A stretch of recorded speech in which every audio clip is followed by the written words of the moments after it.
జనరల్‌గా winter season వచ్చిందంటే ప్రతి ఒక్కరు కూడా ఫ్యామిలీస్‌తో కలిసి వెకేషన్స్ అని, టూర్స్ అని, ట్రిప్స్ గాని వెళ్తుంటారు. అయితే ఇటువంటి వెకేషన్స్, టూర్స్, ట్రిప్స్ అనగానే మన ఆంధ్రాలో ప్రతి ఒక్కరికి గుర్తొచ్చేది ఆంధ్ర ఊటీగా పిలువబడే అరకు. యెస్. ఎందుకు నేను ఈ మాట చెప్తున్నానంటే అరకు అనేది వింటర్ సీజన్‌లో ఎంత ఫేమస్సో మనందరికీ తెలుసు. ఒక వింటర్ సీజన్ అనే కాదు, ఇప్పుడు మనకి ట్రావెలర్స్ గానీ, టూరిస్టులు గానీ ఎక్కువ మంది అయితే అన్ని సీజన్‌లో కూడా వెళ్తుంటారు. ఎందుకంటే తరచుగా అరకుని చూడాలని ప్రతి ఒక్కరు కోరుకుంటారు. అరకు అందాలు చూడాలని కోరుకుంటారు. కానీ ఈ అందాలనేది ఒక అరకులోనే కాదు, ఎస్కోట నుంచి అరకు వెళ్ళే దారిలో అనేకమైనటువంటి ప్రకృతి అందాలు ఉన్నాయని చాలామందికి తెలియదని చెప్పాలి. అందుకే చాలామంది డైరెక్ట్‌గా అటు వైజాగ్ నుంచి వచ్చేవాళ్ళు కావచ్చు, లేదంటే మనకి అటు శ్రీకాకుళం నుంచి వచ్చేవాళ్ళు కావచ్చు, మిగతా రాష్ట్రాల నుంచి వచ్చేవాళ్ళు కావచ్చు. ఎక్కువ మంది ఎస్కోట్ మీదుగా డైరెక్ట్‌గా అరకు వెళ్తుంటారు. కానీ జనరల్‌గా చాలామంది తెలియని విషయం ఏంటంటే ఎస్కోట్ నుంచి అరకు వెళ్ళే దారిలో అనేకమైనటువంటి ప్రకృతి అందాలు ఉన్నాయి, చూడాల్సిన ప్రదేశాలు చాలా ఉన్నాయని చెప్పుకోసం. అసలు ఏమేమి ఉన్నాయంటే ఎస్కోట నుంచి అరకు వెళ్ళే దారిలో ఏ ఏ ప్రదేశాలు ఉన్నాయి, మనం చూడాల్సిన ప్రదేశాలు ఏంటి, ఎంత అద్భుతమైన ప్రదేశాలు ఉన్నాయి, ప్రకృతి మనకిచ్చినటువంటి సంపద, ఎంత సంపద ఇక్కడ ఉంది, ఎంత విలువైన సంపద ఇక్కడ ఉంది, ఎంత ఆహ్లాదకరమైన వాతావరణం ఉంటుంది ఈ ఎస్కోట నుంచి అరకు మార్గంలో మనం ప్రయాణిస్తే ఎన్నెన్ని అందాలు చూడొచ్చో అవన్నీ ఇప్పుడు చూపించే ప్రయత్నం నేను చేస్తాను. ప్రతి ఒక్కదాన్ని క్షుణ్ణంగా చూపించే ప్రయత్నం కూడా చేస్తాను. సో చూడాలనుకునే ప్రతి ఒక్కరు కూడా నాతో పాటు రండి. ప్రస్తుతం మనం ఎస్కోట్ నుంచి అరకు వెళ్ళే దారిలో కొత్తమ్మ తల్లి టెంపుల్ దగ్గర ఉన్నాం. చూడొచ్చు మనం కొత్తమ్మ తల్లి టెంపుల్ దగ్గర అయితే ఉన్నాం. అయితే కోర్స్ మీరు అనుకోవచ్చు అసలు ఏముంది టెంపుల్, ఇది పురాతన కట్టడం కాదు, చారిత్రాత్మక కట్టడం కాదు. ఎందుకు చెప్తున్నాను అంటే జనరల్గా మనం ఎక్కడికైనా వెళ్ళేటప్పుడు, బయటికి వెళ్ళేటప్పుడు ఇంటి దగ్గర దండం పెట్టుకొని క్షేమంగా వెళ్ళి లాభంగా రావాలనేది జనరల్గా హిందువులందరూ, అంటే హిందువులనే కాదు ఎవరైనా కానీ అదే కోరుకుంటారు. తనకు నచ్చిన దైవాన్ని పూజిస్తూ ఇంటి దగ్గర దండం పెట్టుకొని పూజ చేసుకొని బయటికి వెళ్తుంటారు. కానీ జనరల్గా ఏదైతే ఎస్కోట ఏజెన్సీ ఉందో, ఎస్కోట్ నుంచి అరకు వెళ్ళే ప్రాంతం, అంటే అది కాశీపట్నం కావచ్చు, అనంతగిరి కావచ్చు, శివలింగపురం కావచ్చు, ఎక్కడికైనా వెళ్ళాలి అంటే ఖచ్చితంగా అటు బొర్రా గృహాలు కావచ్చు, ఎక్కడికైనా వెళ్ళాలి అంటే ఎస్కోట్ నుంచి అరకు వెళ్ళే దారిలో ఈ కొత్తమ్మ తల్లి టెంపుల్ అయితే ఉంటుంది. ఖచ్చితంగా ఎవరైనా కానీ ఈ టెంపుల్ దగ్గర ఆగి వెళ్ళాల్సిందే. అది ఎప్పటి నుంచో వస్తున్నటువంటి ఆచార సాంప్రదాయంగా మనం చెప్పుకోవచ్చు. ఎవరైనా కానీ అది కార్లు కావచ్చు, బస్సులు కావచ్చు, వ్యాన్లు కావచ్చు, టూ వీలర్స్ కావచ్చు, ఎవరైనా ఖచ్చితంగా అమ్మవారిని దర్శించుకొని, అంటే చాలామంది దిగి పూజ చేసుకుని వెళ్తుంటారు. మరికొంతమంది అయితే కారులోని ఇక్కడ కారు ఆపి రోడ్డు మీద జస్ట్ అలా ఆగి దండం పెట్టుకుని వెళ్తుంటారు. సో ఎప్పటి నుంచి ఇది వస్తున్న ఆచారం. మనం అలాగే చూసుకున్నట్లయితే ప్రస్తుతం అయితే ఈ టెంపుల్ మనకి రోడ్డు పైన కనిపిస్తున్నటువంటి పరిస్థితి అయితే ఉంది. కానీ గతంలో అయితే ఈ టెంపుల్ మనం చూసుకున్నట్లయితే ఏదైతే ఈ లోయలో ఉందో ఈ ప్రాంతం అంతా కూడా ఈ లోయలో ఉండేదన్నమాట టెంపుల్. గతంలో ఈ లోయలో ఉండేది, దూరం అంటే ఆ దూరంగా ఏదైతే మనకి లోయ కనిపిస్తుందో కొంచెం దూరంలో ఈ టెంపుల్ అయితే ఉండేదన్నమాట.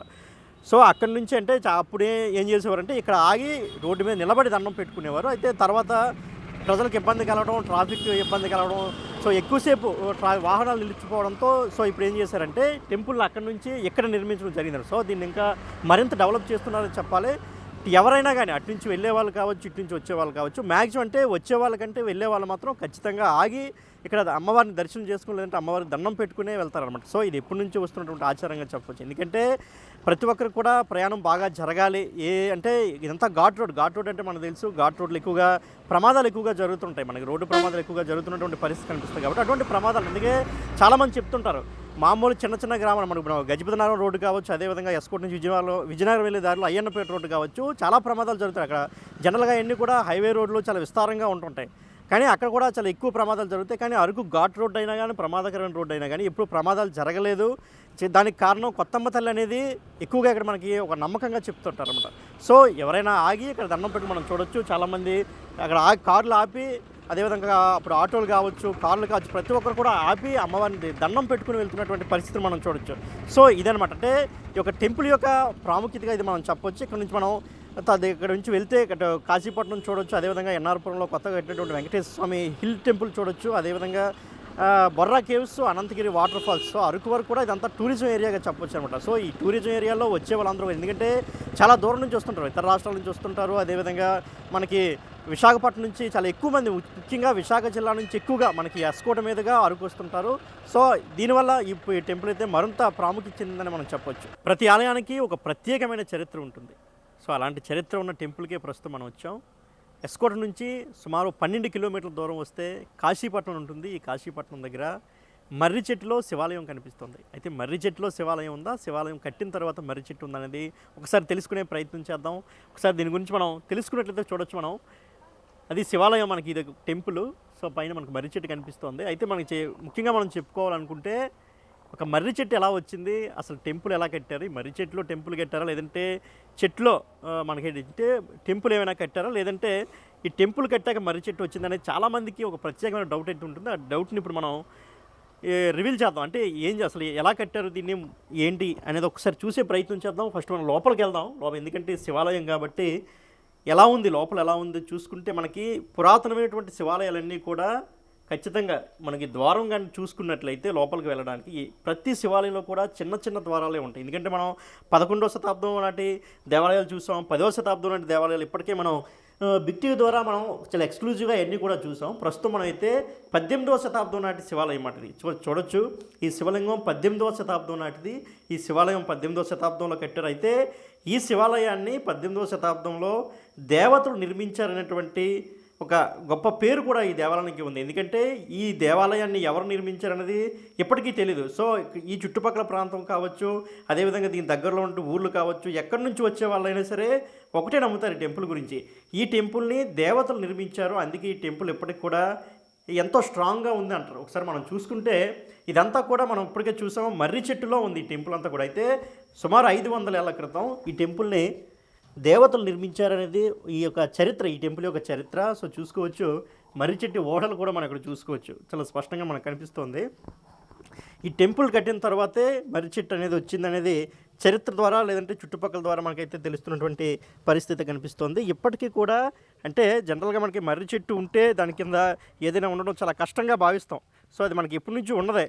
కానీ ఇక్కడ మాత్రం మనం చూసుకుంటే మర్రి చెట్టు ఉన్నా కానీ, అంటే టెంపుల్ నిర్మించిన తర్వాత మర్రి చెట్టు వచ్చినా కానీ టెంపుల్ మాత్రం ఎక్కడ చెల్లా చెదురు కాలేదు, ఎక్కడ కూడా చెక్కు చెదనటువంటి పరిస్థితి. టెంపుల్ ఎప్పటికీ కూడా అంతే స్ట్రాంగ్గా ఉంది. చూసుకోవచ్చు. అంటే సుమారు 18వ శతాబ్దం నాటి ఆలయం నిర్మాణం అయినప్పటికీ కూడా దీనిపై మర్రి చెట్టు ఓడలు ఉన్నప్పుడు కూడా ఇప్పటికీ కూడా స్ట్రాంగ్గా అలాగే ఉందన్నమాట, ఎక్కడ పాడవకుండా అలాగే ఉంది. అదేవిధంగా మనం చూసుకున్నట్లయితే ఇక్కడ వినాయక విగ్రహం మనకు కనిపిస్తుంది. ఇది కూడా 18వ శతాబ్దం నాటిది ఈ వినాయక విగ్రహం కూడా. అదేవిధంగా మనకి శివాలయం అంటే నందీశ్వరుడు. సో చూసుకోవచ్చు, అక్కడ మన నందీశ్వరుడు చూసుకోవచ్చు ఆలయానికి ఎదురుగా. ఇదంతా కూడా ఎవరు నిర్మించారంటే ఇప్పటికి కూడా ఒక ప్రత్యేకమైనటువంటి ఆధారం కానీ ఎలాంటి ఆధారాలు కూడా లేవన్నమాట దీనికి. సో మనకు ఓవరాల్గా మనం అదేవిధంగా మనం ఇంకా చూసుకుంటూ ఒకసారి టెంపుల్ ప్రాంగణాన్ని మనం పరిశీలిస్తే ఇప్పటికీ కూడా ఎక్కడా కూడా చెక్కు చెదరని పరిస్థితి ఉంది. ఎలా అయితే నిర్మించారో ఇప్పటికి కూడా అంతే స్ట్రాంగ్. అంటే ఇటుకలతో నిర్మించి ఇటుకలు అదేవిధంగా సున్నాను ఉపయోగించి ఈ యొక్క నిర్మాణం చేపట్టడం జరిగింది.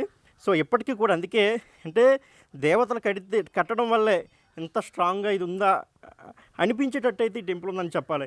మరోపక్క మనం చూసుకోవచ్చు, ఈ శివలింగానికి బ్యాక్ సైడ్ నాగేంద్రుడి యొక్క విగ్రహం కూడా ఉన్నటువంటి పరిస్థితి. ఎందుకంటే శివుడికి నాగేంద్రుడికి ఉన్నటువంటి ఆ రిలేషన్ కావచ్చు, ఆ బాండింగ్ కావచ్చు మనందరికీ ఇప్పటికే తెలుసు.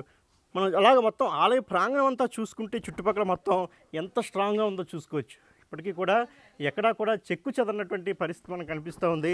ఆలయం ఇప్పటికీ ఆ రోజులు ఎలా అయితే నిర్మించారో ఇప్పటికీ కూడా అంతే స్ట్రాంగ్గా ఉన్నటువంటి పరిస్థితి. ఎక్కడా కూడా ఇటుకలు కూడా పాడవని పరిస్థితి చూసుకోవచ్చు. మనం ఈ కోన్ కూడా చూసుకోవచ్చు. ఈ కోన్స్లో కూడా ఎక్కడా పాడవలేదన్నమాట. ఎలా అయితే ఉందో మొత్తం ఆ కన్స్ట్రక్షన్ అంతా ఇప్పటికీ కూడా ఆ పిల్లర్స్ కావచ్చు ఇప్పటికి కూడా చాలా స్పష్టంగా కనబడుతున్న పరిస్థితి. అయితే ప్రస్తుతం దీనికి కొంత సున్నం వేయడం, కొంత చిన్న చిన్న డెవలప్మెంట్స్ ఇటువంటి మనం చూసుకోవచ్చు. చిన్న చిన్న ఆలయాలు నిర్మించి కొంత డెవలప్మెంట్ జరిగింది తప్ప ఆలయం మాత్రం అప్పుడు ఎలా అయితే నిర్మించారో ఇప్పటికీ అలాగే ఉందని చెప్పుకోవచ్చు. మొత్తం ఇందులో మనకి చూసుకున్నట్లయితే చూసుకోవచ్చు, అంటే టెంపుల్ పైన కూడా మొత్తం చెట్టు అనేది మొలిచిందని చెప్పుకోవచ్చు. చెట్టు అంతా కూడా గుడి అనేది ఇంతవరకే ఉంది. మనం చూసుకుంటే అక్కడ వేర్లు కనిపిస్తున్నాయి కదా, అంతవరకే టెంపుల్ ఉంది. అక్కడ నుంచి ఇంకా టెంపుల్ పైన అంటే ఇంత బరువైన మర్రి చెట్టు ఉన్నప్పటికి కూడా ఈ యొక్క టెంపుల్ ఎక్కడ చెల్లా చెదరు కానిటువంటి పరిస్థితి, ఎక్కడ కూడా చెక్కు చెదరలేదు. ఇప్పటికి కూడా ఇక్కడ బీటలు కూడా వారిన పరిస్థితి. ఎందుకంటే మర్రి చెట్టు ఉంటే ఖచ్చితంగా ఆ గోడలు కావచ్చు, ఆ చుట్టుపక్కల ప్రాంతం కావచ్చు, కొంత బీటలు మనకు కనిపిస్తాయి. సో కానీ ఈ టెంపుల్ మాత్రం అంటే దేవతలు నిర్మించడం వల్ల బహుశా అలా ఉందేమో చెప్పుకోవచ్చు. అది మరోపక్క మనం చూసుకున్నట్లయితే దీని యొక్క చరిత్ర అంటే చాలామంది చెప్తున్నటువంటి విషయం ఏంటంటే సుమారు 500 ఏళ్ల క్రితం ఒక్క రోజులోనే ఈ దేవాలయం నిర్మించారట. అంటే కేవలం ఒకే ఒక్క రాత్రి సమయంలోనే మొత్తం ఈ దేవాలయం నిర్మించారు. అదేవిధంగా అంటే ఇక్కడ నిర్మించినటువంటి ఈ నిర్మాణానికి ఉపయోగించినటువంటి ఇటుకలు కావచ్చు, సున్నం కావచ్చు, ఇతరత్ర మెటీరియల్ తీసుకొచ్చినటువంటి ఆనవాళ్ళు కూడా ఎక్కడ కనిపించలేదంట. ఎందుకంటే ఒకే ఒక్క రాత్రిలో మొత్తం, ఎందుకంటే ఇదంతా కూడా అనంతగిరి ఫారెస్ట్ కిందకి వస్తుంది మొత్తం ఈ ప్రాంతం అంతా కూడా. ఈ ప్రాంతంలో ఈ టెంపుల్ నిర్మించేటప్పుడు ఒక్క రాత్రి ముందు రోజు ఏం లేదు, కానీ ఒకే ఒక్క రాత్రిలో మొత్తం అంతా నిర్మించారు. అందువల్ల ఎందుకంటే ఈ నిర్మాణం చేసేటప్పుడు కావచ్చు, నిర్మాణం పూర్తయిన తర్వాత ఎక్కడా కూడా అంటే ఒక ఇటుకలు కానీ, ఒక సున్నం కానీ, లేకపోతే ఎవరైనా వచ్చిన ఆనవాళ్ళు కావచ్చు, లేదంటే ఏదైనా వెహికల్స్ వచ్చినటువంటి ఆనవాళ్ళు కూడా కనపడిన పరిస్థితి అనమాట. సో అలా కనిపించలేదు. కానీ ఒకే ఒక్క రాత్రిలో మొత్తం ఈ దేవాలయం నిర్మించారని అయితే ఇక్కడ స్థానికులు కావచ్చు, మిగతా కొంచెం భక్తులు కూడా చెప్తున్నటువంటి పరిస్థితి. సో ఇది టోటల్గా. అదేవిధంగా మనం చూసుకుంటే ఇక్కడ నుంచి కొంచెం ముందుకెళ్తే ఇక్కడే గోస్తరి నది కూడా ఉంటుంది. ఇక్కడికి వచ్చే వాళ్ళు ఖచ్చితంగా గోస్తరి నదికి వెళ్ళి అక్కడ స్నానాలు చేసుకుంటారు, కాళ్ళు కడుక్కొని వస్తుంటే అంటే ఆ నీళ్ళు తలపై చల్లుకుంటే మంచిదైనటువంటి ఒక ఒపీనియన్ కూడా ఉంటుంది. సో ఇది కాశీపట్నం యొక్క చరిత్ర. For more videos like this, subscribe Big TV channel.